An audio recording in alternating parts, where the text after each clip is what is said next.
noticing. Learn to be done with people. Not mad, not bothered, just done. That kind of done doesn't slam doors. It doesn't make announcements. It doesn't explain itself over and over again. It's quiet. It's peaceful. It's when you finally stop trying to be understood by someone who already decided not to listen. You're not angry anymore because anger takes energy. And you've learned how expensive your energy is.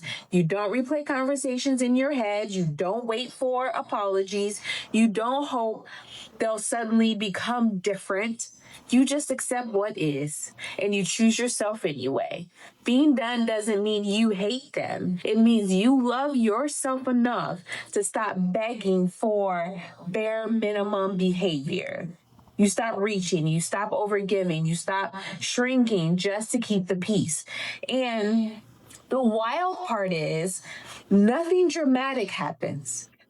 Your nervous system settles, your sleep gets better, your life gets quieter.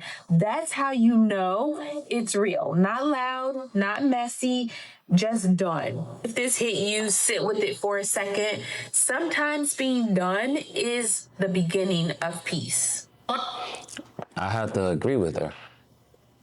I don't have to, but I do. I agree with this because it's something that I've lived, and most people live it. Like, you have to move on. You have to be done sometimes, even if you don't want to be, and there is a lot of peace in letting go of something and someone that's stressing you out, that refuses to change. And when I say change, I don't mean a complete 180 all in a matter of no time. I just mean to refuse to even acknowledge that they're doing something wrong, saying something wrong, thinking something wrong, all while still wanting you to be in their life in a way that's not offended by what they're doing, that you told them, like, hey, that's bothering me, that's hurting me. So yeah, being done is a life hack. And I'm not just talking about just on a friendship level. I'm talking like romantically. Like, I've never been married, but I can't imagine like fighting for something. And I want to say I'm walking on thin ice when I say this, because I do believe marriage is sacred and you don't just leave. However, I do think it gets to a point, because God has not created marriage for it to be a prison for someone to be mistreated, to be abandoned, to be walked on like a doormat. I don't believe that. In fact, the Bible articulates that and supports it, that marriage is not to be used as a weapon against someone in it.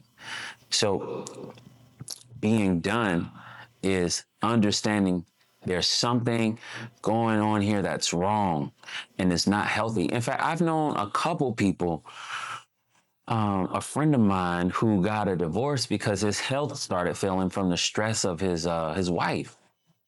And I remember when I first was listening to him, he was talking to me about it. I was, trying to do the Christian thing and be like, yeah, man, but you probably shouldn't get divorced, man. It's like, it's not, she's not cheating on you. You should really, really consider what's going on. But when he found out why his health was failing and how the stress was actually killing him, he had to leave. Now, I'm not saying whether he was right or wrong for leaving and getting divorced, but sometimes you have to make a decision to be done. And it comes at a price. You lose a person that you don't want to lose.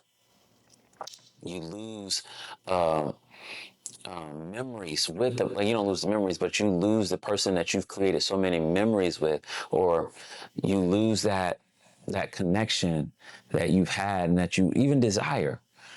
It's hard, but I'm going to tell you something from someone who has been done with friends, who has been done with girlfriends, and I've even had to be done with family. Not my family, but I've had to write some family off just because of certain behaviors. Like, you don't want to talk to me, I'm reaching out to you. Okay, I won't bother you. Sometimes being done is outside of your power. You have to be done for the sake of your sanity, for the sake of your health, and for the sake of forward motion. Some people don't want to change. They don't want to grow.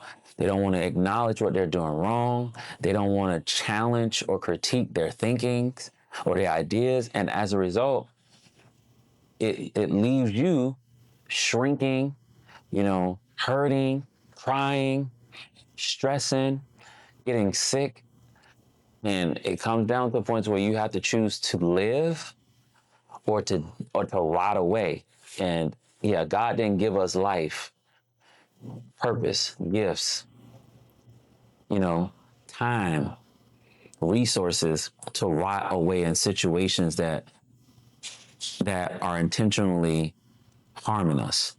So being done is a good thing. All in all, it's a good thing when it's used appropriately. Like just being done just because you don't want to do the work, that's different. That's not what I'm talking about. I'm talking about being done when all work has been done. And it's only causing more harm than good at this point. There's no ROI, no return on investment. I don't know why I'm talking about, I mentioned that because I had a meeting with my financial planner earlier. But there's no return on investment. It's just a whole bunch of, like she said, just leaving you without energy, just sucking you dry. And you got to get out of it. I don't want to be redundant, but y'all let me know what y'all think about being done. You think it's a good thing to be done in terms of marriage, friendship, family? Like, do you think like it's okay to get to a place and a point to where you're done? Let me know what you think in the comment section, and I'm gonna catch y'all in the next video. You better find that rock, stand on it, be strong.